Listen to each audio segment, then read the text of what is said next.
Laptop வழங்கும் திட்டம் வந்து அதிமுக ஆட்சி காலத்திலே வந்து நிறுத்திட்டாங்க. நாங்க திமுக ஆட்சிக்கு வந்து நாங்க நிறுத்தல அப்படின்னு அமைச்சர் வந்து பழனி தியாகராஜன் எப்ப நிறுத்தினாங்க? லேப்டாப் நான் கொடுத்துட்டு இருக்கேன். 52,36,000 லேப்டாப் கொடுத்துருக்கேன். 7,300 கோடி கொடுத்துருக்கேன். இந்த 4 வருஷமும் ஏன் கொடுக்கல? அனைத்து இந்திய அண்ணா திராவிட முன்னேற்ற கழக செலவு தொடர்ந்து கொடுத்துட்டு இருந்தோம். தாலிக்கும் தொடர்ந்து கொடுத்துட்டு இருந்தோம். இல்லையெல்லாம் சொல்ல. குறுக்க கொரோனா வந்தது. கொரோனா வந்த பிறகு டெண்டர் அறிவிக்க முடியல, பயனாளிகளை முழுமையா தேர்ந்தெடுக்க முடியல. அந்த காலகட்டத்தினால அந்த ஒரு ஆண்டு தள்ளிச்சு. எல்லா வேலையிலுமே தள்ளி போச்சு, எல்லா ஒப்பந்தமே தள்ளி போச்சு. இன்றைக்கு தாலிக்கு தங்கம்னா அது டெண்டர் விட்டு அதை கொள்முதல் செய்யணும், அதுவே பயனாளிகள் தேர்ந்தெடுக்கணும். அந்த காலகட்டத்தில் ஓராண்டு காலம் நாம உங்களுக்கு எல்லாமே தெரியும், பத்திரிகை ஊடக நபர்கள் எல்லாமே தெரியும், ஒரு சோதனையான நேரம். அந்த நேரத்தில் இருந்ததை வச்சு இவர்கள் வேண்டும் என்றே திட்டமிட்டு அதை வச்சு சாக்கு போக்கு சொல்லி அந்த திட்டத்தை அப்படியே கைவிட்டுட்டாங்க. காவேரி வைகை குண்டாறு திட்டம் புதுக்கோட்டை மாவட்டத்துடைய பிரதான திட்டமா நீங்க தான் துவக்கி வச்சீங்க. 4.5 ஆண்டு காலம் திட்டம் முடக்கப்பட்டிருக்கு. அதாவது அனைத்து இந்திய அண்ணா திராவிட முன்னேற்ற கழகத்தை பொறுத்த வரைக்கும் வறட்சியான பகுதியில் இருக்கின்ற விவசாயிகளுக்கு தேவையான நீரை கொடுத்து ஒரு வளமான பகுதியாக உருவாக்க வேண்டும் என்ற அடிப்படையில் தான் இந்த காவிரி குண்டார் திட்டத்தை நாங்கள் நடைமுறைப்படுத்துவதற்காக நாங்கள் முயற்சி செய்து முதற்கட்டமாக ஒரு 700 கோடி ரூபாய் டெண்டர் விட்டோம். அதுக்கு பிறகு அந்த அரசாங்கம் அப்படி கிடப்புல போட்டாங்க. ஏன்னா மேட்டூர் அணையிலிருந்து வெளியேறுகின்ற உபரி நீர் வீணா போய் கடல்ல கிடக்கு. அப்படி மேட்டூர்ந்து வெளியேறுகின்ற உபரி நீரை இந்த காவிரி குண்டார் கால்வாயில் விட்டதன் மூலமாக 5 மாவட்ட மக்கள் பயன்படுறாங்க. அதை இந்த அரசு அலட்சியம் இருக்கின்றது.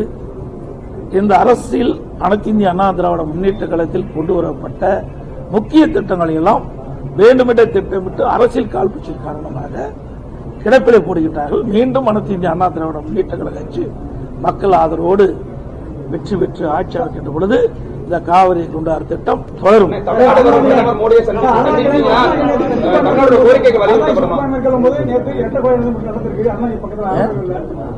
சுற்றுப்பயணம் மேற்கொள்ளும் போது அதே நேரத்தில் அரண்மனை பக்கத்தில் தொடர்ந்து புதுக்கோட்டை மாவட்டத்தில் தொடர்ந்து கொலைகள் நடைபெற்றிருக்கு.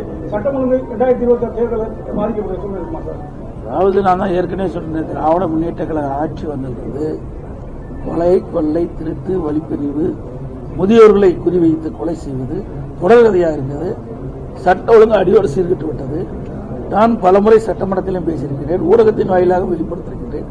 ஆகவே இந்த அரசு கடுமையான நடவடிக்கை எடுக்காத காரணத்தினால, சரியா சட்ட ஒழுங்கை பராமரிக்காத காரணத்தினால இன்றைக்கு குற்ற செயலில் ஈடுபடுகிறவர்களுக்கு காவல்துறை கண்ட சிறியளவும் அச்சம் இல்லை.